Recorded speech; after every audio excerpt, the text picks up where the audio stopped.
everybody. Thanks for watching. Welcome to the Monday show, where we talk waivers, but of course we don't just talk waivers. We also show you film on some waiver guys, and you can decide whether that film piques or dampens your interest in adding the week's hottest waiver potential guys. First, each week I like to show you some potential shallow league waiver ads. Marlon Mack graduates from the scarce list, where I had him last week, and heads the shallow league list for week 8. Colts blew out the Bills, basically stopped throwing, but that didn't mean they stopped gaining yards, and Mack broke open the game, 150 scrimmage yards. Not all of it was because of the blowout. He's at the head of a platoon, but at least he's established himself as the head in Indianapolis. This Ito Smith take here might look bad by Tuesday morning, but we'll see. Don't forget, Geronimo Allison coming back off the bye, presumably healthy, and Duke Johnson didn't get much work Sunday, I have to believe, with Carlos Hyde gone. There'll be some PPR games where Duke does well. Hey, if you've been looking for a place to play the games, I can recommend where I play the games, BetDSI. And if you go to betdsi.com and use the promo code HarrisTube, they will match your deposit up to $500. They have great customer service. They have a mobile-friendly website. I've been playing there for like 3+ years, ever since they've been sponsoring my podcast. It's a fantastic time to try it because there's a lot of sports you're going to be watching on TV anyway, and it gives you a betting interest. I play there every week. I can really recommend it. Check it out, betdsi.com, and make sure you use that promo code HarrisTube. Okay, back at it with waiver ads. In deeper leagues, and I'm going to show you some video of some of these guys and see if we can make a case for or against. Doesn't feel like a week where there's a super obvious guy, but for Marshawn Lynch owners, it might be time to pay up for Doug Martin. He hasn't done a lot, but Lynch is out for a while, and frankly could be out the whole year. As you'll see in a second, I'm not entirely sure Martin is ready to be a muscle hamster again, but it might be too tempting not to take a shot. I'll show you a couple more of these guys as well, but we will start with Martin. And it wasn't the biggest chore on earth to watch his 2018 tape because dude has 32 touches in 6 games. So I'm just gonna pick out some plays chronologically. From that opener against the Rams, we can see some of what we always liked about Martin on this play, right? Lateral quickness to adjust when he sees a hole, acceleration to get to it and make a little something out of it. He can still move a little bit. This inside handoff was blocked up pretty well. This is the definition of when I say, yeah, congratulations, you have a body and you know how not to fall down. But at least we can say, I mean, there's a little bit of juice there when he can see a hole. This is week 2 against the Broncos. Remember, he's spelling Marshawn Lynch mostly. He's just a different style from Lynch. You know, you still see acceleration, and he's short, he's 5'9", but he's always been physical, 220-something pounds, strong legs, will take a hit, and it's always made him versatile. You run zone and give him cutback lanes. What I'm seeing is that Martin will still find him, and that he'll hit the jets, and he'll get through pretty quickly and be pretty cool delivering a shot when he gets to the end of that particular tunnel. Do I think he has everything he used to have? I mean, here's a play, more of a power look with a lead fullback, where I think you could argue no. You know, there's a lane there. Defensive tackle is in the middle of closing it. Can I imagine a world where the old muscle hamster gets through there and gets the first down and basically gets through before the defensive tackle's there? You know, I think I can. But then again, this is a pretty good run. It's another power look where Oakland's right tackle gets decisively beaten, and Martin is staring at number 90 there, Charles Harris. And that's a pretty good escape act, and it's a pretty good cut upfield where he plants his right foot in the ground and accelerates hard. Like, I'm not seeing someone who's totally washed up. He's 29 years old, but I'm not seeing someone who's totally washed up. But Doug Martin also got exactly 1 touch against the Seahawks in that London blowout. Here it is, congratulations. And really, the past 2 games combined, it's been 4 touches combined across 2 games.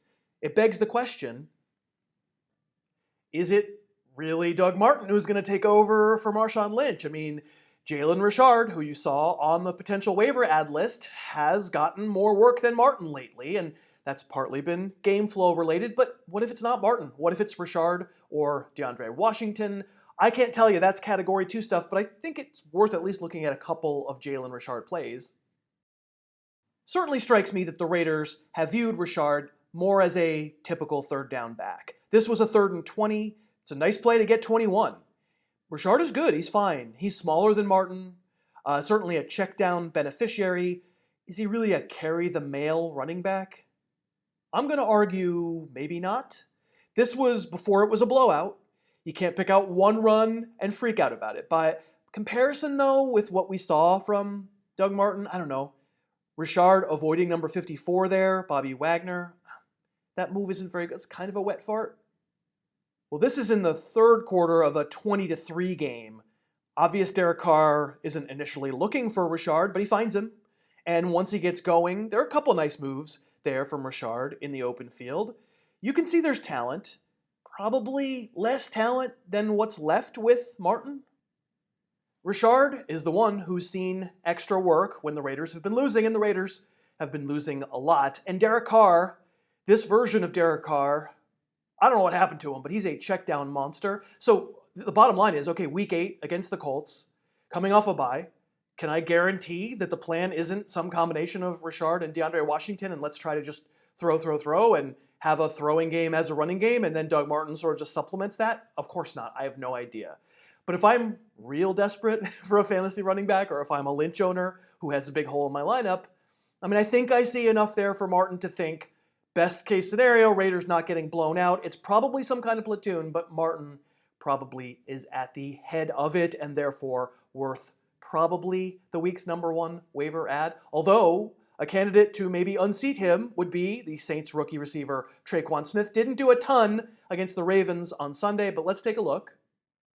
Then again, it could have been a better day than the stats wound up indicating, right? Here he's lined up wide right in the red zone, a run formation, play action, and Smith runs across into the end zone, and that looks an awful lot like pass interference to me. Even with one hand, Smith makes a stab, but doesn't catch it. Could have been a bigger day. We'd probably be having a different conversation. This is Smith's best play from Sunday. He doesn't do a lot to get open. The Ravens defense essentially forgets about him, but Smith does a ballerina act on the sideline and hauls it in for 26 yards. And that's familiar from a couple weeks ago. This young guy's pretty crafty. He's lined up wide left here. He shakes and he bakes at the snap. And listen, he's not completely a burner, but he's not slow. And he's not huge, but he's not small. And that's a good move on the out. And once again, great sideline work to stay in bounds. This touchdown, he's wide right. That's attempted bump and run coverage by a fellow rookie, Greg Stroman of Washington. Kind of embarrassing coverage. But Smith takes advantage, gets deep. No safety help because there's not going to be a lot of safety help with Michael Thomas playing on the other side, and we get a touchdown. And this was Smith's other touchdown against Washington. He's wide right here again. And this has nothing to do with Tre'Quan Smith. Not only is he wide open down the right sideline, but for heaven's sake, Cam Meredith is also streaking wide open alongside him. Drew Brees has his choice. Smith is the one who catches it. This was Drew Brees' historic touchdown. Smith obviously didn't do anything super special here. So why talk about Tre'Quan Smith at all when Drew Brees makes a habit of spreading the ball around to so many different receivers? 2 reasons. Number 1, Ted Ginn is on injured reserve, and that removes someone from the equation. The other reason is that in this past game against Baltimore, Tre'Quan Smith played a lot more than Cam Meredith, and that was a question. Who would take advantage of Ginn's absence? It's very clearly, so far, Tre'Quan Smith. I can't tell you exactly what he is as a player. There's not enough film, right? It's a small sample size at this point. He hasn't been a featured player just yet, and on that team, he's probably not going to be a featured player. They got a lot of other good guys, including Michael Thomas, in the passing game. But I see a fairly well-sized player who runs pretty well, who does good sideline work, and yes, there are a lot of wide receiver 3s in the world, and when you're opposite Michael Thomas and you have those running backs, there are going to be weeks where you struggle to produce, just like this past week against Baltimore. However, if you're looking for an upside play in a good offense, like as not, you're probably going to get a good day from Drew Brees each week, and Tre'Quan Smith can partake.